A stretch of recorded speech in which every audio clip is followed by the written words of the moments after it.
All right, here we are at the Roval, starting here with the chicane before start finish.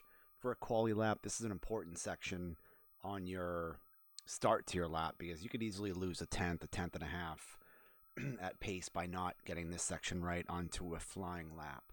So pretty much as soon as I get around this little bend right here and the track starts to go straight, that's where I'll start a trail brake. Here you really want to start to slide the car before the apex. Ideally, before the first right curbing apex. Ideally, you want to be back on throttle at the curb on the right. How hard you can smash these curbs and not break the car, that is a test for another day. I have not run it and then pulled into the pits to check if there was any damage, but I've done a bunch of laps here and haven't noticed anything really. I know that this session setup is with no damage, but I did a simulated session in the race, time and temps, and the car didn't seem to mind too much hitting these curbs, even though it sounds awful. I'll let the lap play through, then I'll point a couple things out afterwards.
All right, so back to the start of the lap here.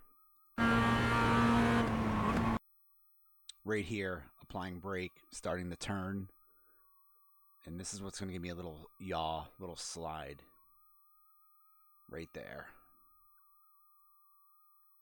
There is a line through here where you don't take so much curb.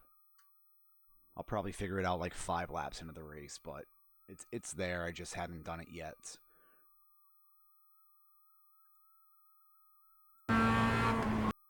Going into turn 1, using the 1 as a reference here. Nice, light, easy brake. It does help to grab the downshift a little bit later. You can hold the third here, but it's not. I feel like it doesn't get the car turned quite enough, whether the tank's full or empty. But using the 1 reference, 1 marker as a reference here, you want to just kiss the low curb down here. And as you're touching it, getting back to maintenance throttle.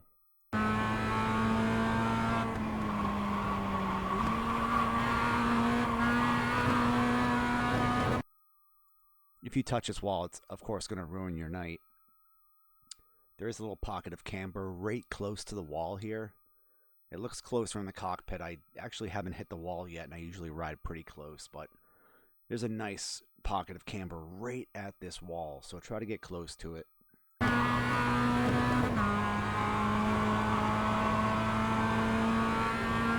Here, making sure you're getting all the way out to the blue line, which I did not do here. There's a little drop in the track here. You want to initiate your direction change before you get to that drop. If you start to turn after this little hump, then you won't be able to make this apex. Ideally, you want to kiss this red curbing. using a long, light trail brake to slow the car. You don't want to overslow here and then have to speed up too much. Ideally, you want to use a little brake to turn the car, get back to some maintenance throttle, then use a little brake to make the next apex. I haven't found any benefit to going too wide out here. It just makes this corner longer. The bigger radius does not really help you on exit because the exit grass is pretty tight. Ideally, you want to apex like right here. I'm a little bit early here, so I probably have to lift on exit a tiny bit. Ideally, you want to apex a little bit later. It's hard to get the rhythm of this whole corner down.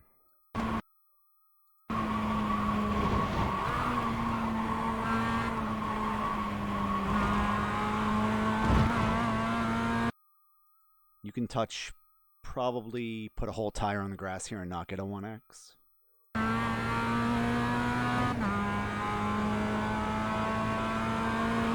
Sometimes I do a half lift here, depending on how I feel about touching. You know, I just want to kiss the tire on the very end of this blue curb. Not enough to bounce the car, but just get down to it. And here the racing line is pretty wide, the dark part of the track, but I tend to stay tight here.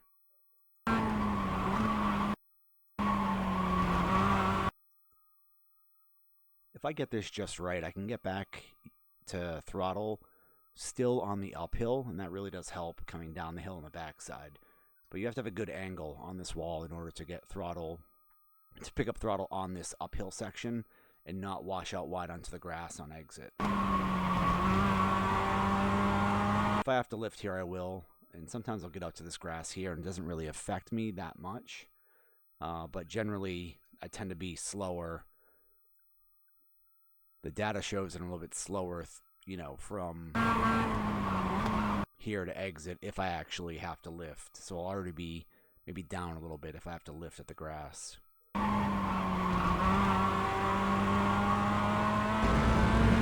Sometimes I do a little lift right here too, just to keep the car tight on the left. I watched this lap right before I did the recording, and I noticed that I did not brake at all on this left-hander going onto the straight. Not even a little brush. I do have a dead spot, like 3% in my brake pedal. My foot is on the pedal, and I'm applying some pressure. So sometimes I'll see in the data that I have like a couple percent brake, and sometimes I have none. You don't really need the brake to rotate the car here, but you do have to be patient to get back on throttle. A steady maintenance throttle through here will help maintain speed.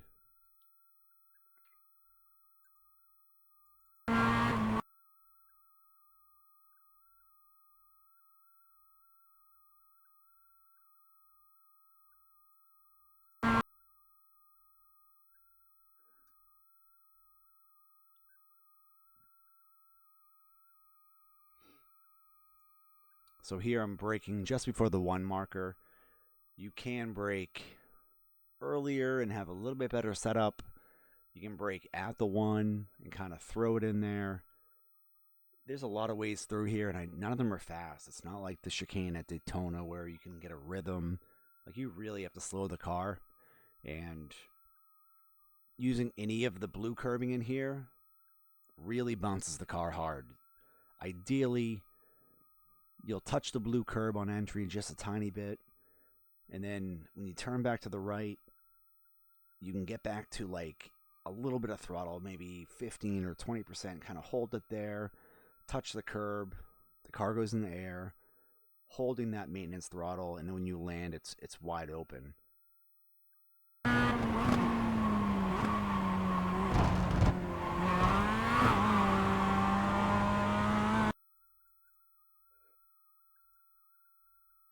This isn't my best section through here, but it's still fast.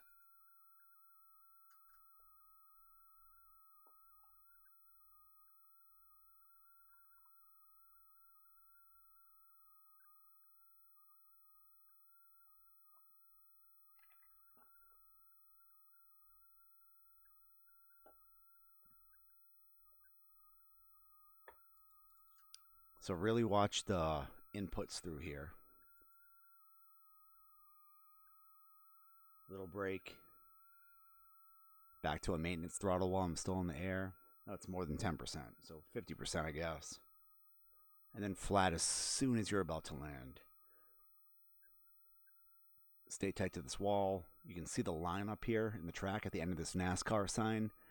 I don't know exactly what the point is, but I feel like you have to have a tire touching the white or blue line before you get to this line. So have a tire touching one of these two lines before this line. I think that's the trick here. But there is a cut penalty if you stay too low.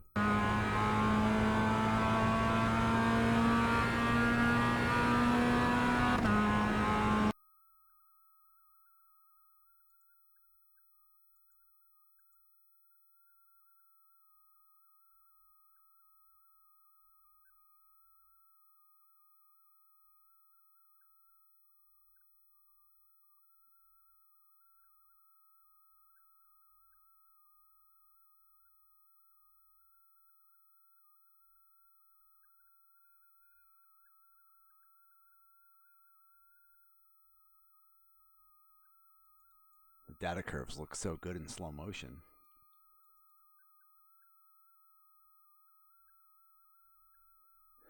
But yeah, get in the car to yaw before you get to this curb. Ideally taking more of the first curb and less of the second curb. There are 1Xs there. You can be pretty aggressive. The curbs may damage the car, as I mentioned before. But only time will tell. Do some laps here and figure it out. This one was 30.8. I've done a 30.7 here. Same conditions. In race conditions, which I believe is a little bit warmer, ambient temperature, and with a full tank. On my second lap, I think I did a 131.4. 131.3. This was a full tank run here. I was just doing quality runs with the full tank. So there's good lap time still in the car, even with a lot of gas.